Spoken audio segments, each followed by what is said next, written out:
Hello, everyone. My name is René Salgado, and I serve as president of EmpreSomos, a nonprofit organization dedicated to strengthening the entrepreneurial ecosystem across Central America by sharing and disseminating relevant knowledge. We aim to support current and aspiring entrepreneurs, small businesses, and social enterprises by facilitating access to non-formal learning, mentoring, and practical resources. To learn more about our work, please visit EmpreSomos.org. I am delighted to welcome you to our Entrepreneurial Connectivity ECCA webcast series. This dialogue focuses on an important question for social entrepreneurs and ecosystem builders. How can social entrepreneurs leverage their local ecosystems to address pressing social problems? The dialogue is based on a research article titled Context Enhanced Social Entrepreneurship. How social entrepreneurs leverage entrepreneurial ecosystems to address societal problems, published in the Routledge Handbook, Contemporary Applied Enterprise and Entrepreneurship in Context. And the author is Professor Philip Roundy from the University of Tennessee Chattanooga, who presents a framework revealing how social entrepreneurs acquire critical knowledge from the entrepreneurial ecosystems, including how to create effective social impact models, navigating corporation and financial decisions, and communicate with diverse stakeholders. This framework may have valuable implications for how ecosystems support organizations, design programs, how social entrepreneurs approach resource acquisition, and how regional networks can better serve ventures addressing poverty, migration, environmental degradation, and inequality across Central America. Here is our distinguished panel. We are honored to have the following panel joining us today. Philip Roundy, Professor of Entrepreneurship at the University of Tennessee Chattanooga, and who is the author of the research article for this dialogue, will share the key findings and practical lessons from his study on how social entrepreneurs learn from and leverage their ecosystems. And discussants, we have Nikki Baer, founder and CEO of Sustainability Strategies in Guatemala, who brings extensive experience building Guatemala's sustainability and social responsibilities ecosystem, and Urs Jäger, social entrepreneurship professor at INCAE Business School, one of Latin America's premier business schools, who will enrich the dialogue with reflections, questions, and insights on how these findings apply to the Central American context. Here is how we will proceed over the next 60 minutes, okay? First, we have introductions. Each panelist will briefly introduce themselves and their work.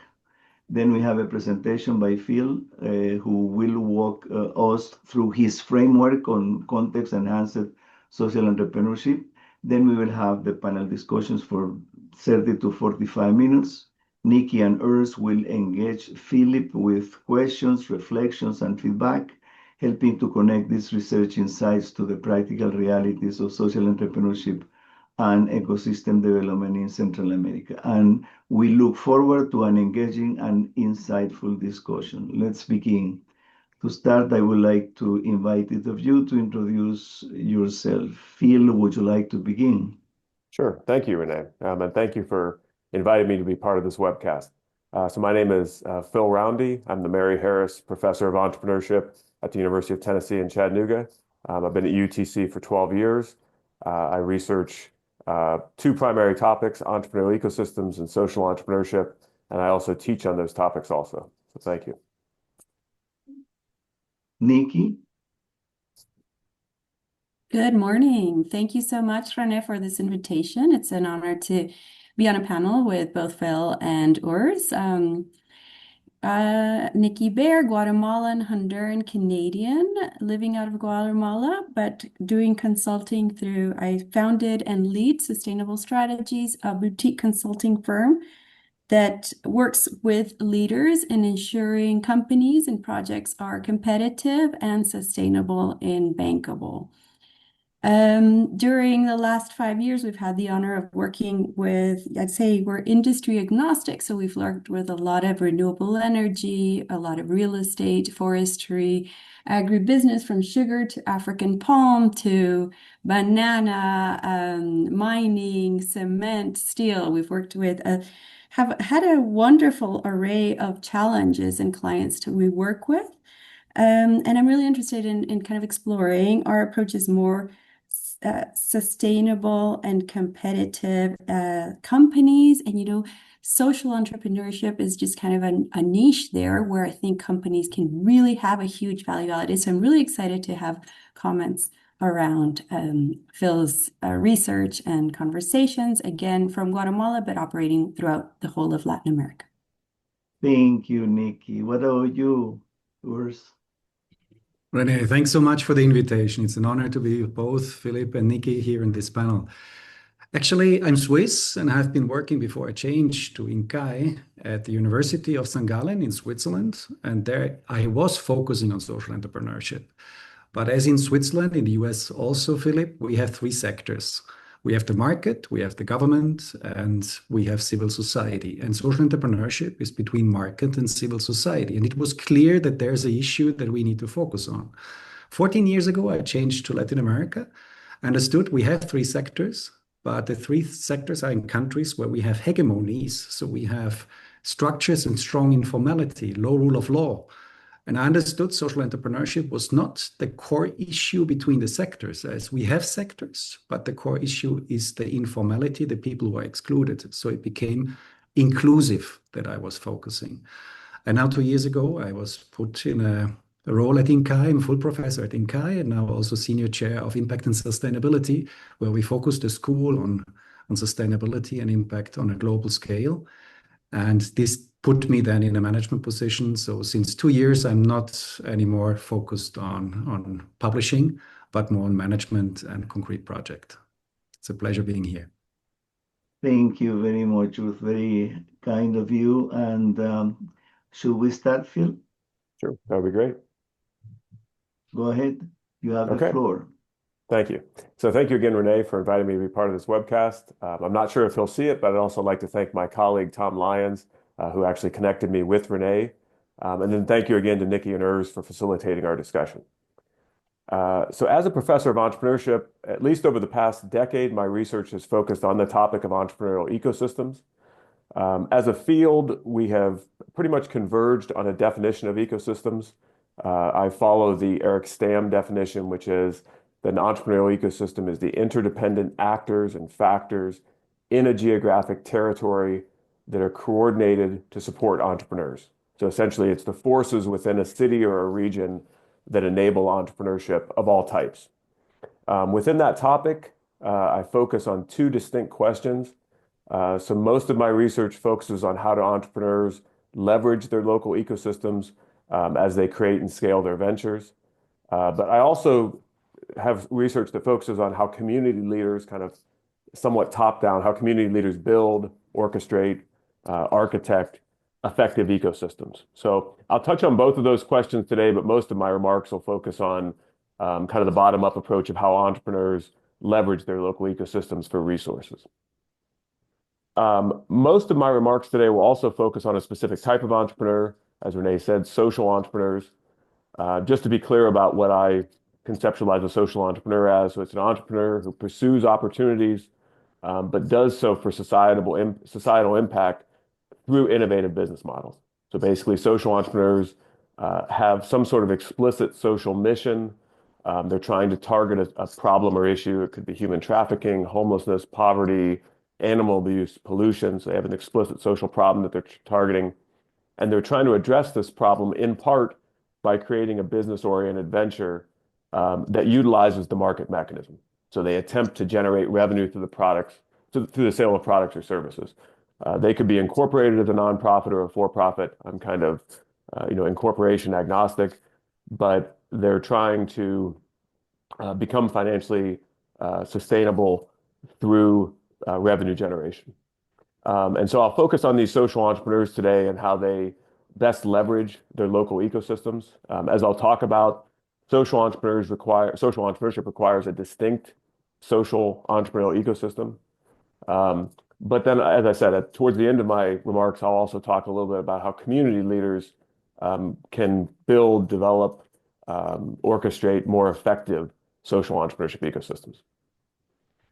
The specific case study that the paper that Renee mentioned is based on, and that I want to go in depth on today, is a case study of the city of Austin, Texas. Before I moved to Chattanooga, Tennessee, where I currently reside, I lived in Austin. I was at the University of Texas. And Austin, if you're familiar with it, has a very, very vibrant both entrepreneurial ecosystem and social entrepreneurship ecosystem. So its entrepreneurial ecosystem is often compared to kind of a smaller version of a Silicon Valley or a Boston in the United States. But it also has a very distinct social entrepreneurial ecosystem, which I realized, and that is a very thriving ecosystem. And so the reason I became focused on Austin's social entrepreneurship ecosystem after I left the city is because when coming to Chattanooga, which is a much smaller city than Austin, I was surprised by the lack of social entrepreneurs in Chattanooga. So I did my dissertation research in Austin, and I did well over 100 interviews with social entrepreneurs in Austin, and I had no problem finding social entrepreneurs. There seemed to be no shortage of them in Austin. Coming to Chattanooga, which again is a much smaller city, but I thought it had all of the necessary pieces to have social entrepreneurship. It had lots of nonprofits in Chattanooga. It had a pretty vibrant entrepreneurship sector, a very socially conscious population that lives here, a lot of faith-based institutions and religious organizations. So it seemed to have all the pieces you would need to have social entrepreneurship, but there was little to no, almost non-existent social entrepreneurship in Chattanooga. And so that became somewhat of a puzzle to me. And so as researchers, we often look for these types of kind of empirical puzzles and say, well, why is it that there's not more social entrepreneurship in Chattanooga? And to understand that, I thought, well, let me look at a city that has a lot of social entrepreneurship and kind of what's fueling that there. And in doing that case study of Austin, I realized that social entrepreneurs, as we've known for probably almost 2 decades now, social entrepreneurs are very distinct. But because of how distinct they are, and because they engage in distinct activities, they require a distinct ecosystem around them. And so if we want more social entrepreneurship in our cities and regions, we need to contribute to and help to make flourish vibrant social entrepreneurship ecosystems. So that's what I'm going to talk about today, is kind of what do those specific ecosystems look like. So in studying, well over 100 kind of social entrepreneurs, impact investors, support organizations in Austin, whether they're social entrepreneurship oriented incubators, accelerators, small business development centers, I realized that the social entrepreneurship ecosystem has 4 unique general characteristics, kind of the 4 A's, I call them. So it has distinct actors, distinct activities, the ecosystem has distinct attributes, and it has a distinct alignment. And so briefly to touch on each of those. So the social entrepreneurship ecosystem is made up of distinct actors. Some of these actors overlap with a city or region's general entrepreneurial ecosystem, but some of them are distinct to social entrepreneurship. So social entrepreneurs, impact investors, the beneficiaries of the social ventures.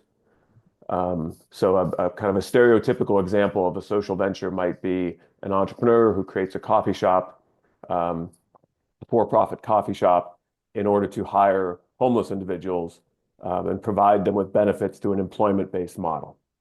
And so those beneficiaries of the social venture are part of the social entrepreneurship ecosystem that are unique, that are not typically considered part of the regular, kind of the conventional entrepreneurial ecosystem. The ecosystem also has a significant role played by traditional nonprofits that oftentimes help the social entrepreneurs find adequate beneficiaries for their ventures, and by private foundations and other unique actors. These actors engage in distinct activities in the social entrepreneurship ecosystem. So one of the ways I like to think about how social entrepreneurship is unique is that every kind of conventional, regular entrepreneur has to create value by selling a product or service to someone, and then capture a portion of that value for their organization in order to be financially viable. But social entrepreneurs take it one step further, and they also share value. So they create value by selling things. They capture some of that value in terms of profits, but then they take the the purposeful activity of sharing value with some sort of beneficiary group, with a group that is affected by a social problem. And so the activities of the social entrepreneurship ecosystem are distinct because they help to support that value sharing, which I'll talk about more in a second. I also found that the attributes of the social entrepreneurship ecosystem itself were unique, that the ecosystem, kind of like all entrepreneurial ecosystems, was made up of knowledge, networks, and norms. I call it kind of the three N's, even though one of them is a K. It's, you know, knowledge, networks, and norms. It sounds like N's. So every ecosystem has a certain amount of knowledge, networks, and norms, but they manifested very differently in social entrepreneurship ecosystems. So as I'll talk about today, there's specific knowledge that they communicate, these ecosystems communicate, specific networks and specific norms. And then they had an alignment, the final A. These attributes are aligned in a way that supports social entrepreneurship. And so one of the main findings from the study that Renee mentioned is that the social entrepreneurship ecosystem has a very unique value proposition. So there's kind of somewhat recent work on ecosystems theory that says every ecosystem, no matter what type it is, whether it's a platform ecosystem, a business ecosystem, an innovation ecosystem, it has some sort of value proposition. And it's that value proposition that makes ecosystems distinct. Kind of the value that it creates for its users is what makes different ecosystems distinct. And I would argue that a social entrepreneurship ecosystem's value proposition is improving the performance of social entrepreneurs and their ventures. That's what it sets out to do.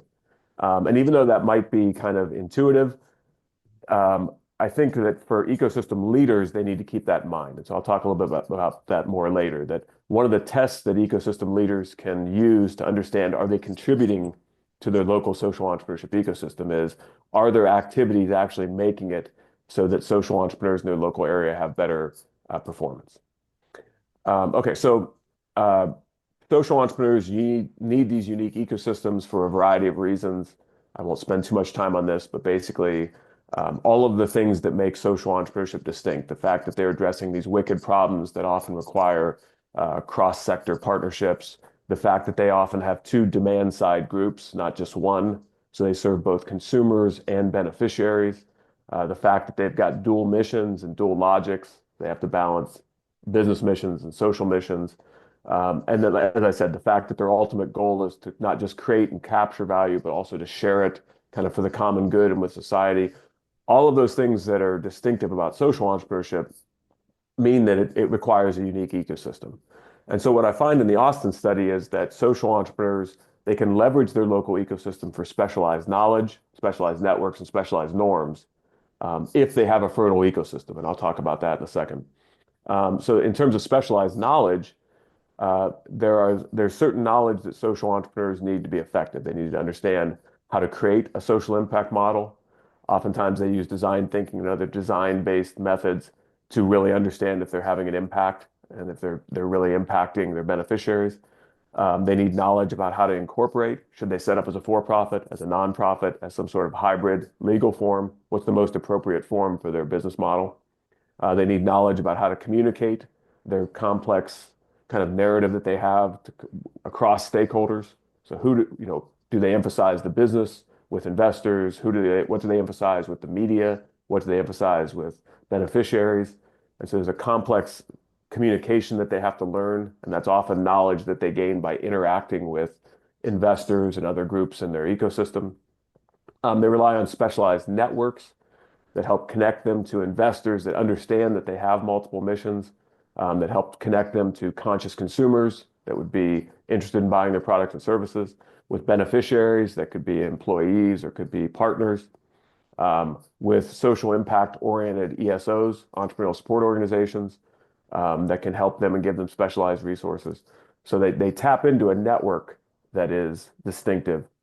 And then finally, they also tap into norms in the community, or they can, that help them further their social impact. So oftentimes social entrepreneurs in Austin, they weren't sure of what social entrepreneurship really was until they began interacting with the social entrepreneurship community. And that helped them to kind of understand what are some of the norms of social entrepreneurship. How do we involve our beneficiaries as co-producers of value and not exploit them? How do we engage in cooperation across sectors? How do we engage in community development and do that in a responsible way? How do we, as a community, engage in pro-social behaviors where we help other social entrepreneurs, particularly if they're addressing the same problems as ours? How do we approach social entrepreneurship in a cooperative rather than a competitive mindset? So these are all norms that they learn kind of the more that they're around the social entrepreneurship ecosystem. I also identified two very interesting boundary conditions, both in this research and in some subsequent research. And what these boundary conditions do is they kind of help to determine if, as a social entrepreneur, if you are a effective social entrepreneur or not. And so these boundary conditions, one of them exists in the mindset of the entrepreneurs themselves. So it's in the entrepreneur, the social entrepreneur. And then one of them is in the ecosystem. So at the individual level, I find both in the Austin study and then in some subsequent work that effective social entrepreneurs have an ecosystem mindset. And by an ecosystem mindset, I mean they look to their local ecosystems for assistance. Formally, I define this as it's an orientation that an entrepreneur has towards seeking resources and contributing resources to his or her local ecosystem. And this depends on entativity, which is basically a fancy way of saying the entrepreneur has to know that the ecosystem exists as an entity, which also seems somewhat self-evident, but I'll give an example from my teaching. My students often, when they want to create a business that they've created in one of my classes, I'll ask them, well, what have you done to embed yourself in the local community? Have you went to the local incubators for help? Have you sought mentorship in the local community? And many of the students don't even realize that there's an ecosystem that exists. They don't even know to get plugged in. They don't even look to it for support. So to have an ecosystem mindset means the entrepreneur knows that there is a local ecosystem, or is at least aware of local support that could help them. They have humility, so they're humble enough to know that they could gain assistance from their local community. And then they have certain values around giving resources and taking resources. And then the second boundary conditions at the ecosystem level, and it's how much is the knowledge and networks and norms of an ecosystem aligned to actually help social entrepreneurs? Or is knowledge and networks and norms at the community level just kind of independent? So what I realized in Austin is that all of the attributes of the ecosystem are tightly woven together. They're synergistic. The incubators talk with each other. They work with the local universities. The accelerators work with the incubators. The impact investing community is plugged into the other sectors. And it causes the attributes of the ecosystem to be reinforcing. So the networks of the ecosystem spread social entrepreneurship knowledge and norms. Those knowledge and norms encourage entrepreneurs to get plugged into the ecosystem. So there's kind of a positive feedback loop that occurs. And so what I'll conclude with is, and I'll share my screen quickly here, is that I actually found that you could create, often as academics, we create 2x2s. So we create 2x2 matrices. And so what I found is that entrepreneurs oftentimes, let me share my screen. Entrepreneurs fell into two different categories, essentially, or I should say 4 different categories, depending on the degree to which they had an ecosystem mindset and ecosystem alignment. And so this is a very academic diagram. And some of the insights in it might seem obvious, but in any given city or region, there's a degree of entrepreneurial ecosystem that exists. Some of them, like in small towns, may be very nascent and very uncoordinated. So some of my research is on small town entrepreneurial ecosystems, and I find that there are a degree of knowledge and networks and norms in small town ecosystems. They're just highly unaligned and uncoordinated, and the knowledge networks and norms are not very developed. But within an entrepreneurial ecosystem, there can be, like in Austin, a distinct sub-ecosystem or smaller ecosystem that is focused on social entrepreneurship.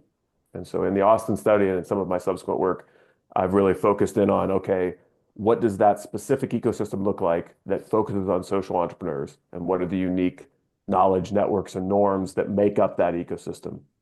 And as I said, I found that one of the things that determines whether or not that ecosystem can help entrepreneurs have social impact is, do entrepreneurs themselves have the mindset that they look to that ecosystem for support, or do they try to do everything alone, which I'll talk about in a second? And is the ecosystem itself aligned in such a way that it's kind of synergistic in its effect on entrepreneurs? Or alternatively, is everyone in the ecosystem who's might be trying to help entrepreneurs sort of doing their own thing? They're taking an isolated approach. And so what I find is that entrepreneurs tend to fall into four different categories. Social entrepreneurs tend to fall into four different categories. That if the entrepreneur doesn't look to their ecosystem, they have a weak ecosystem alignment. They either don't know about their local ecosystem or they just don't care about it. And they're in an ecosystem that's weakly aligned. So think about a small town that's very uncoordinated, that has really no definable social entrepreneurship sector that's to help social entrepreneurs. Then those are going to be entrepreneurs who go it alone.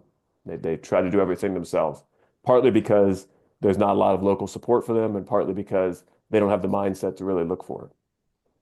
If alternatively, they want help from their local community, but the local community is not aligned to help them, they're going to be frustrated. They're going to be an entrepreneur who's trying to get support from local resources, but that support either doesn't exist or it's not aligned to help them. It's uncoordinated.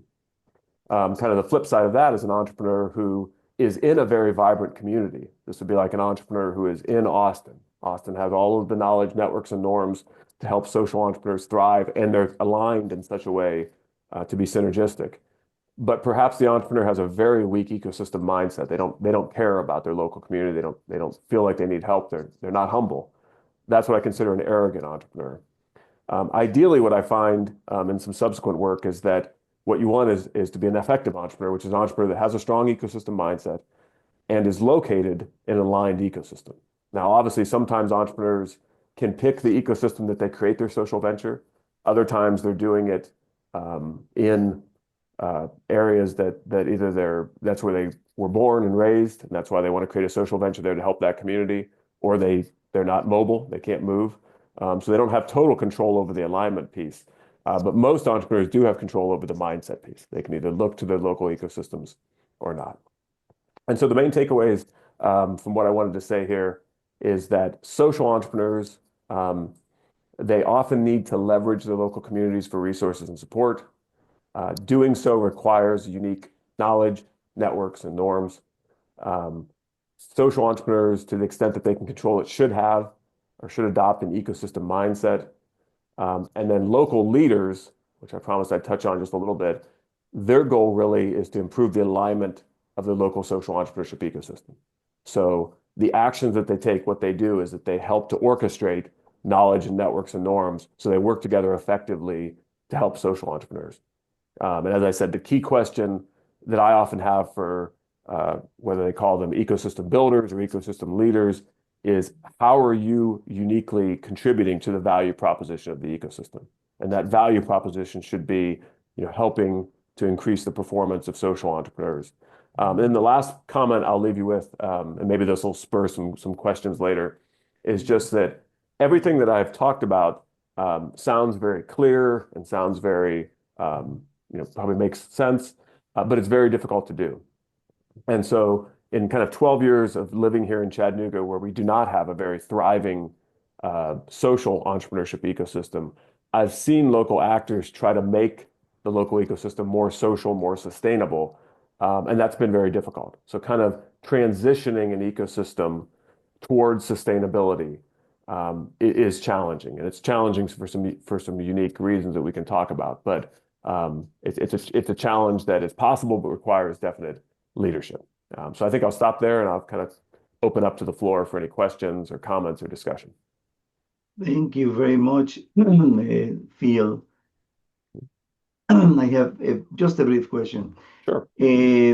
Well, as you said, social entrepreneurs combine the for-profit objective with the social component. Now, do you regard, from that perspective, would you regard non-profits as social? Absolutely.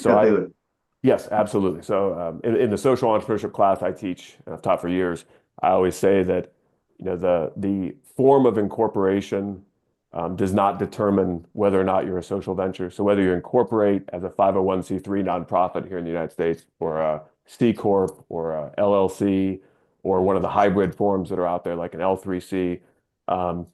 That doesn't determine whether or not you're a social venture. What determines it is, do you have a social mission? Is there a clear social problem that you're addressing? And does the organization have some sort of meaningful revenue generation component? So it could be a nonprofit, but for me at least, a social venture has to have it has to use the market mechanism in some way. There has to be some product or service. So what about if it depends, upon donations exclusively? That wouldn't qualify as a... That I would classify as more of a traditional nonprofit. If it's completely donation or grant based with no revenue generating mechanism, to me, I would say that's more of a traditional nonprofit. Now, they could still do socially innovative things, and that's where I think the concept of social innovation comes into play. To me, a nonprofit that is completely donation based, but trying to address social problems in an entirely new way with an entirely new model, that would be social innovation. But at least in the definition that I typically use, to be social entrepreneurship, there should be some sort of revenue generation component to what they do. There's some sort of... And this is my last point, because usually we regard or consider entrepreneurs as people who aggregate value. It could be financial, it could be cultural, it could be social, it could be etc. Or it can be an entrepreneurial. So if a nonprofit is aggregating social value, because it is addressing, they have to be entrepreneurial. Just to get the donations is not an easy game. It's a very competitive process. So. But anyway, this is something to think about, and I was just wondering how you would. No, I think that's interesting. I think what it maybe pushes back on one of the ways I defined it is that social entrepreneurs create value, capture a portion of that value for the organization, but then also take the step of sharing value with the common good. And so your question suggests that a nonprofit can also do those three things. It can create value. It can capture some of that value that it needs for the organization to survive, and then it can engage in, that's the purpose of a nonprofit, is to share value with society for the common good. So if that is what a social entrepreneur is, that could exist in the nonprofit sector. So that's something I'll definitely think about for sure. And I stop here. So who would like to start with comments, questions? I don't know if it is you, Urs, or Nikki. Who would like to start? Nikki, you first.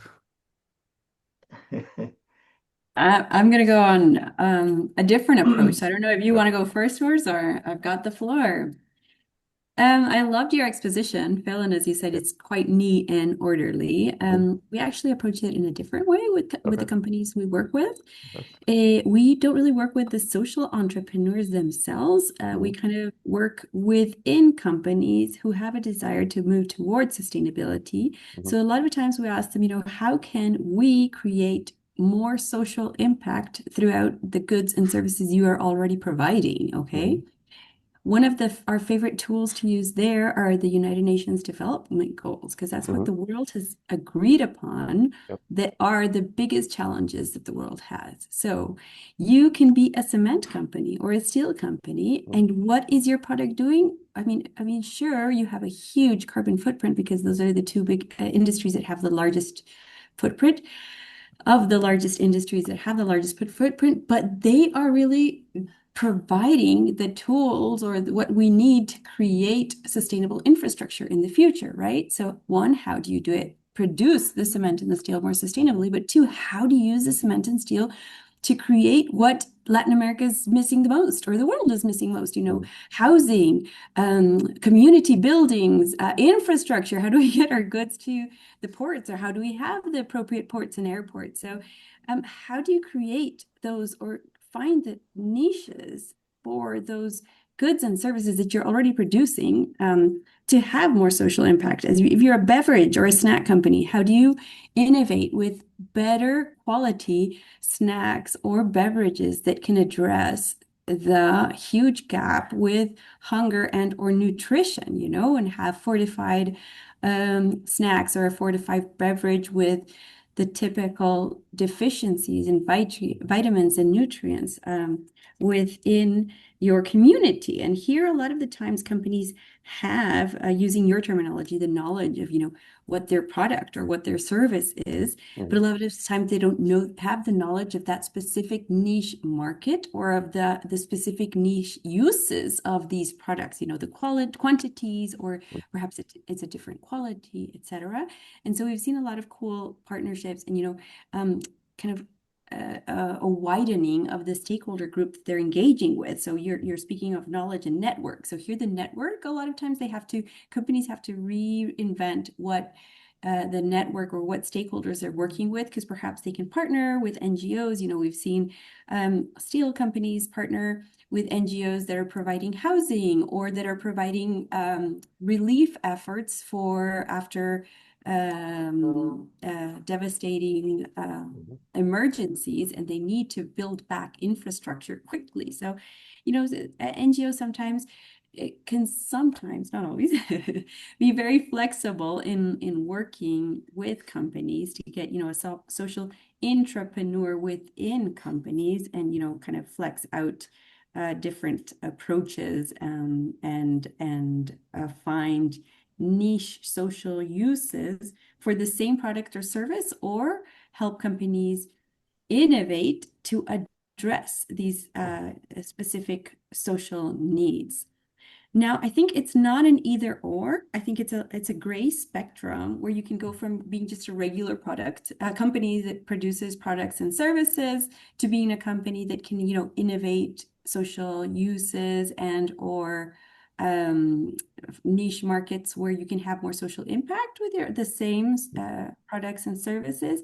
And then there are some huge companies or huge investors, which I think a lot of times we're seeing more angel investors within the social impact network. And to repeat one that I don't know if I'm going to jump the gun on you with Urs, because Stefan Schmidt-Heine is closely related to INCAE. But Stefan Schmidt-Heine has specifically said, what are the big social needs in specific markets in Latin America? I know he invested in the past in water. One of the biggest needs is water. So I'm going to invest in upscaling companies that provide tubing that will get water to housing and or to irrigate crops. What is another big need? Travel. So let's and connecting people, families, and business, and giving them a tool to kind of grow and scale. So he's done a lot of investing there. And so I think it's not an either or, and it's like a gray spectrum, and it's cool to see how, the niche or small companies can be born out of a social need, but also how larger companies can grow what they're already doing and kind of understand what impacts they can have if they readdress how they're delivering to market. No, several really good points in there. So one thing I want to say is that, yes, I would, and you mentioned it right at the end, that I would classify or I would describe social entrepreneurship as almost born social ventures. So these are ventures that at the outset, they're created with the intention of addressing some sort of social problem. And that is very different than the transitioning, existing, or mature organization that wants to be more sustainable. So in academia, as Urs probably knows also, we tend to create labels for things, and each of those labels becomes like its own literature.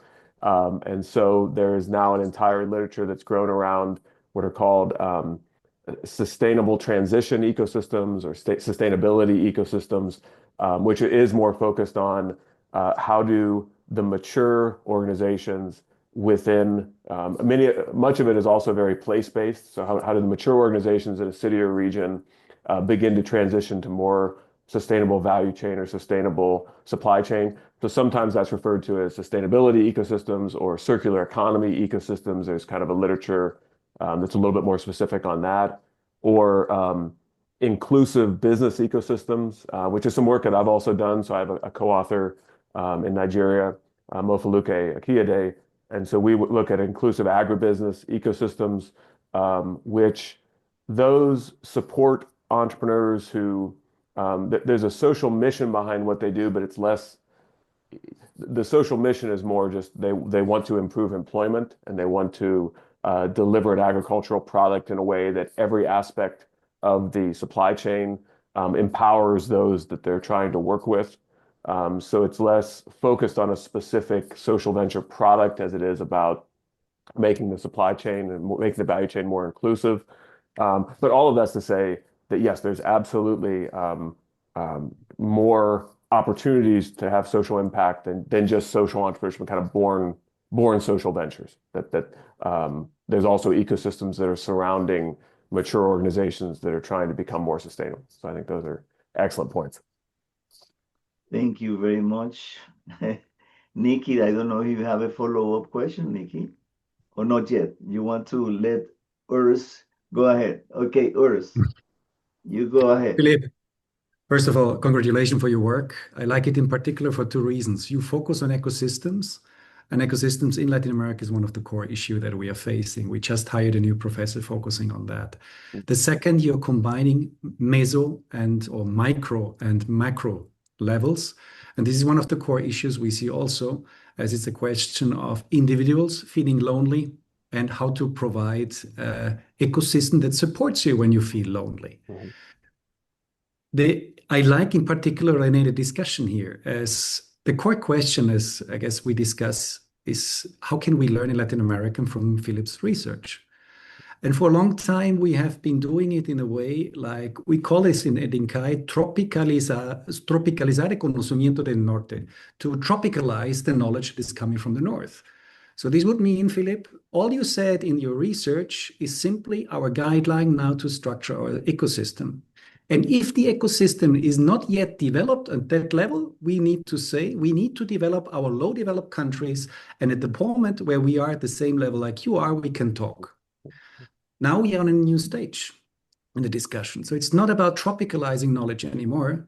Now it's about adapting the methods of research and work to the local context and trying to understand what can we do as researchers, as consultants like Nikki to support this ecosystem. Allow me to try to respond from that perspective, Philippe. I guess the first is we're analyzing an existing ecosystem. And as the ecosystem is existing, the core question is for the entrepreneurs, how can you use this for the best of the impact of your entrepreneurship? And as it's social, it's not just good for you, it's also good for the country and the community. This makes all the sense.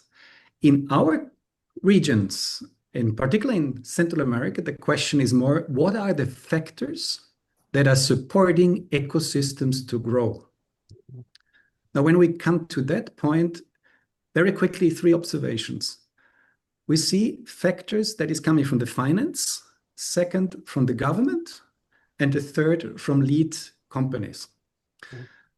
From finance, there was a PhD published from Carlos Martinez. I had the honor to supervise him. He published this at the University of St. Gallen.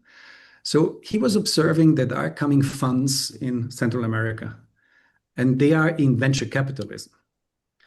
And they copied the structure, like tropicalizing the knowledge from the north to the south. You make a fund, and then you expect a lot of good companies to apply for the funds. What happened? Nobody applied. And what happened? The ones who applied, they didn't comply with the strong criteria that you had for finance and for impact. So the problem was they didn't have, now in the technical term, a pipeline. A pipeline means a list of potential applicants for the money. So what they needed to do over time was they needed to integrate an accelerator. So they were looking out, screening for the best entrepreneurs and inviting them in a program that supported them to build up their business model.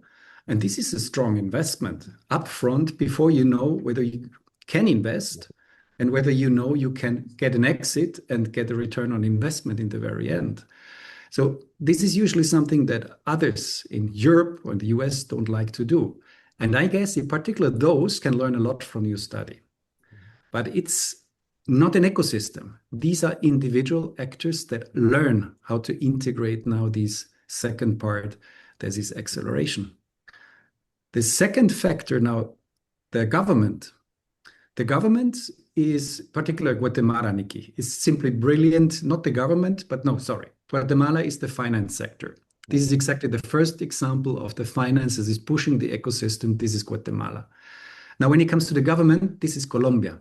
Colombia, for me, it's brilliant how they pushing the government and supporting from the government institutions to get to the right legal structures, get to the support system from government to support these ecosystem. And then you don't have just an entrepreneur that is lonely and need to support an ecosystem, but you have already an ecosystem actor, the government, who can support this. And this is extremely efficient. But this is one of the biggest problems we have. Most of the governments in Latin America, they are not prepared to do something like this. And there in Colombia, the difference is they have two institutions that are prepared in a very excellent way from the beginning and now supported by the government to do that. We had the same in Costa Rica with Sistema Banco para Desarrollo, Development Bank. But because of government changes, we changed also the strategy. So it's a question of these actors. The third is the lead company. Lead company is usually used. You need the big Google, you need the big Microsoft. My colleagues in the beginning, we created our ecosystem entrepreneurship center, and they supported exactly that. But this is idealistic for Latin America. But I can give you one example. This is for me the favorite. This comes from Argentina, north of Argentina, Jujuy. It's USound. USound is a company that is focusing on hearing advices. And they were doing this in an area that was, from the economic and social part, extremely isolated, Jujuy. But they did it, and they had one offer at one moment from an investor. I finance you everything to go to Boston to build up a globally leading company in your business, or you stay in Jujuy and don't give you the money. So what would you do as an entrepreneur? They decided I stay in Jujuy. And the core reason were two. Philip, going to Boston, they said, I would be a number next to many thousands others that are competing for money. In Jujuy, I'm the only one. The opposite. He became very quickly the superstar of Argentina. And the second, they said, we need to innovate constantly. It's a tech company. And when you go to the US, you have people who have everything, so they're not innovating constantly. But in Jujuy, you need to survive. So you innovate, you're creative. So this was the reason why he stayed. So again, when it comes to the question of factors, what might support, where can we enter with your support, all the knowledge you have now built up, coming from the finance market, and the finance is core at the very moment, in particular the global crisis we have, support the government, and in special cases, I wouldn't count too much on these lead companies like USound. All right, so many excellent points in there. And so I would completely agree that most of the framework that I shared was developed from very vibrant, kind of thriving existing ecosystem. So it was not from a city or region that was trying to create an ecosystem or trying to spur emergence. And so that actually is what has driven my other kind of research that I focus on, which focuses on where I grew up, which was Northeast Ohio. So Northeast Ohio in the US is traditionally the Rust Belt. So the Rust Belt is all the former manufacturing parts of the United States that began to experience stiff economic decline in the early 1980s, and that economic decline continued. And so one of the results of that economic decline was that those ecosystems, to the extent that there were entrepreneurial ecosystems in those cities, they were either decimated by a lack of population degrowth, lack of tax base from the declining population, crime, et cetera, or the ecosystem was virtually non-existent because they had invested their entire industrial base around very large lead companies like automotive companies or steel companies. And so how this is related to what your comments are is that some of the other research that I've looked at, and I'll share one slide because this might be helpful, because it speaks directly to the idea that the three sources that you mentioned, kind of the local factors of finance, government, and lead companies. I would add a fourth to that. So let me share a slide really quick. And this is just a framework that I developed from a few studies of Youngstown, Ohio, which is a kind of the epicenter of the the U.S. Rust Belt. Hold on a second. And so basically what I find there is that Youngstown, there was no local finance, or the local financial markets were virtually non-existent. So there was no local, there was certainly almost no angel investing or venture capital. There were traditional banks, but they were not at all focused on supporting anything entrepreneurial at all. So finance was not really an option. Local government, the formal local government, was either, in some cases, there was a lot of corruption, so it couldn't be counted on, or it was entirely focused on other forms of economic development. So not entrepreneurship. It focused on attracting other large industries, trying to recover the kind of automotive industry. They had lost the General Motors plant there, so maybe we could get a new automotive plant in town. That type of thinking. So very, very traditional economic development. And then in terms of lead companies, Youngstown in that area does not have any Fortune 500 companies. It doesn't have, any Google or anything like that. So it was very kind of weak in terms of the traditional business sector also. And so what they relied on were these local leaders. So they took a very grassroots perspective, and it's still an ecosystem in development. But what I argue in some of that work is that what they were essentially trying to do is to take an old ecosystem that had essentially dissipated, that had kind of fallen apart. Not only was it focused on technologies and industries that were no longer competitive and no longer 21st century industries, but it had all of the knowledge networks and norms had either dissipated or were not helpful. And so they were in this process of transitioning into some sort of new ecosystem that would encourage entrepreneurship. It was not focused on social entrepreneurship or sustainability. They were kind of just looking at survival in a sense of they were looking for an ecosystem that would embrace some sort of new technology that they could begin to spur entrepreneurship in Youngstown and the surrounding area, the Mahoning Valley, and whether it be additive manufacturing, 3D printing, electric vehicles. They had a bunch of different potential industries that they could kind of coalesce around to try to spur entrepreneurship. And what I found is that really the other source, in addition to the ones you mentioned, the main source in driving those were different local leaders, whether they were entrepreneurs, incubator leaders, university people, that just had some interest in doing this. And so what kind of, and this more directly addresses kind of what about this is generalizable to other contexts. I think some of the bottom-up kind of techniques are. And so what I found in Youngstown that was particularly effective was kind of implicitly, they were trying to do three different things with their local leaders. They were trying to say, we need to develop more of an entrepreneurial mindset. So some of those traditional companies in the area or government officials or whatever, we need to somehow make them think that entrepreneurship is important and matters, and to embrace that more of an entrepreneurial mindset. Not so much an ecosystem mindset yet, just that entrepreneurship is something that we should care about. We also need to develop more of a community orientation, that like we're in this together, like we should help one another, because resources had been so tight for so long in the community, it had become very dog eat dog. It was all competition. They thought it was a zero-sum game, a fixed pie that any gain for one organization was necessarily taken from another. And so there was very little collaboration, community focus, et cetera. So some actors began to say, what kind of events and things can we do to develop more of a community, more of an entrepreneurship community? And then both of those were very much rooted in the attachment to place that people had to Youngstown, to that region, that they cared about the region. That was kind of the one shared thing that they could get on board with, that they all wanted to see the region become better. They all had some sort of ties there. They grew up there. Their parents lived there. They wanted better for it. And so they kind of used this tempered optimism that if we all work together, if we become more entrepreneurial, we can actually make this place better.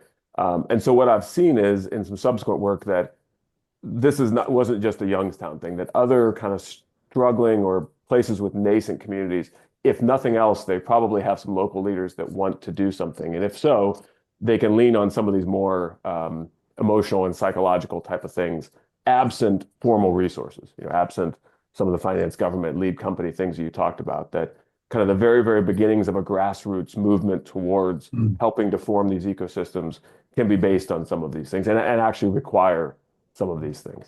But I think you're absolutely right. You allow me to react very quickly? Oh, yes, please do. Excellent. Very happy that you showed a bottom-up process and what you said, community-based initiatives to build up the ecosystem is core at the very moment. Nikki, why this? Nikki, you said before one of the core reference points we have on a global scale are the Sustainable Development Goals. Absolutely. But the two institutions that are supporting the Sustainable Development Goals and have been supporting this for many decades, United Nations and Europe, with the support of the US, they are in crisis. US stepped out.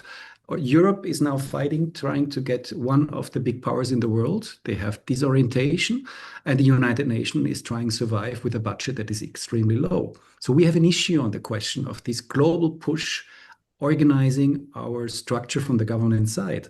So if we don't have this global push, and we have also a crisis of multinational companies as they have been driving the global markets, and now it's about politics driving it in the global reality.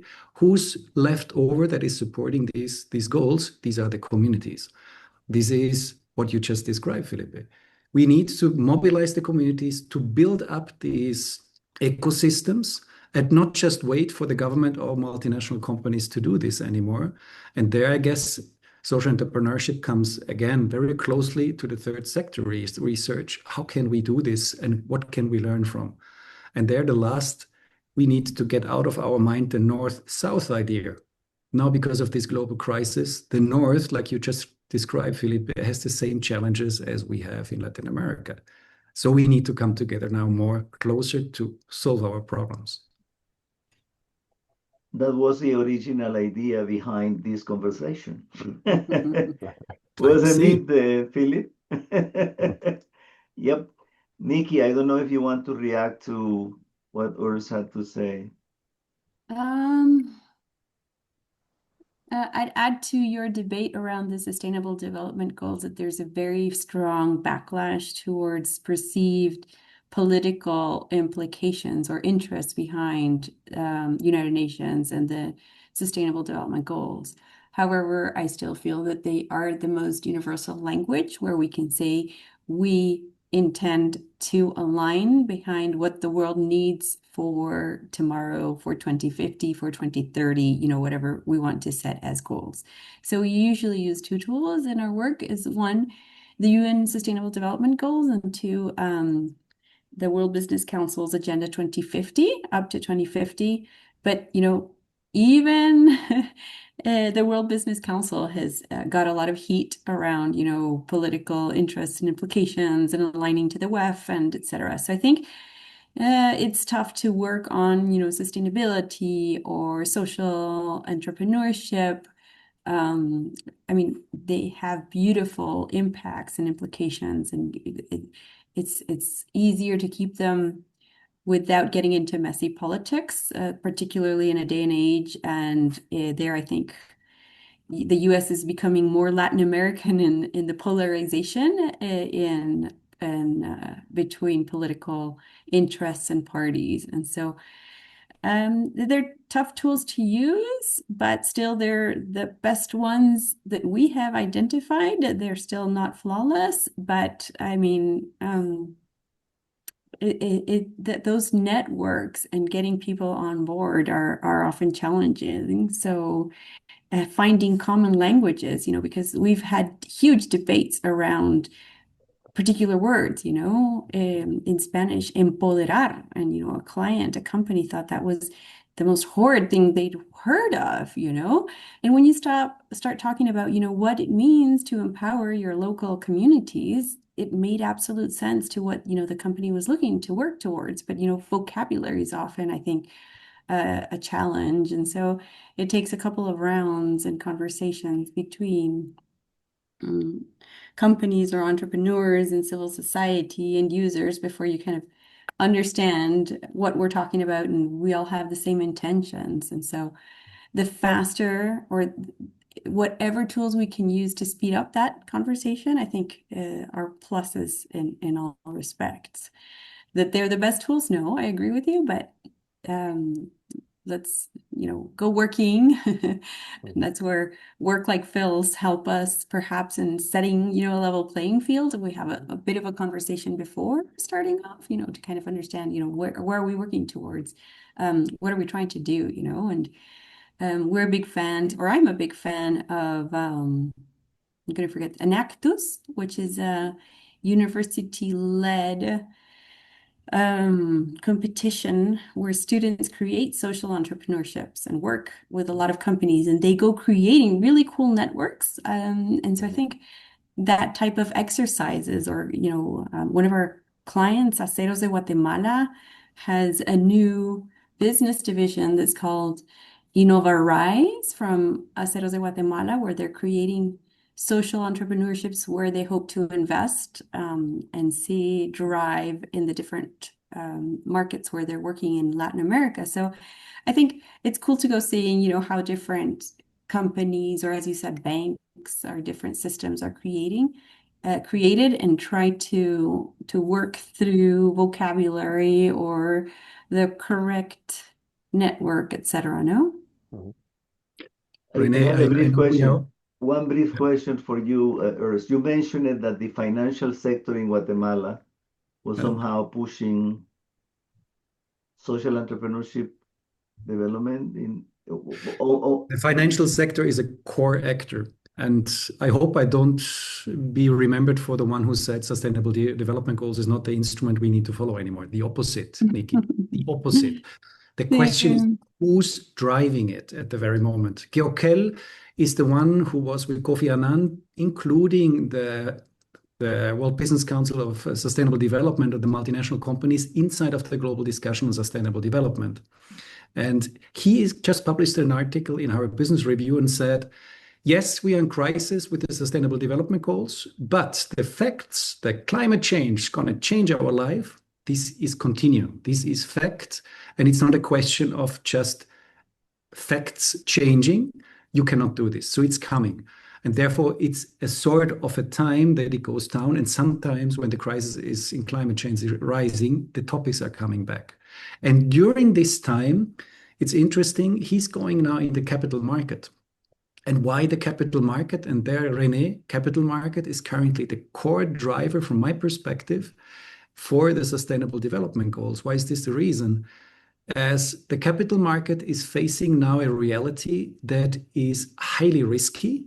They learned a lot about market risks, but many of those didn't learn about non-market risks. And usually the non-market risks are in the field of sustainability, are in the field of social entrepreneurship. And now they need to include all the non-market risks and learn about this, because they need to mitigate their investments in an environment that is challenged by politics, by migration, climate change, that they were not used to integrate in their due diligence processes. That's a reason it's very natural for them connecting their due diligence processes with the non-market risks that all the sustainability colleagues, and Philip, I'm sure you are one of those, are the experts on it. So they need now to bring you at the table when it's about the question of analyzing those. That sounds great. One brief question about financial instruments, okay? Because, often what happens with social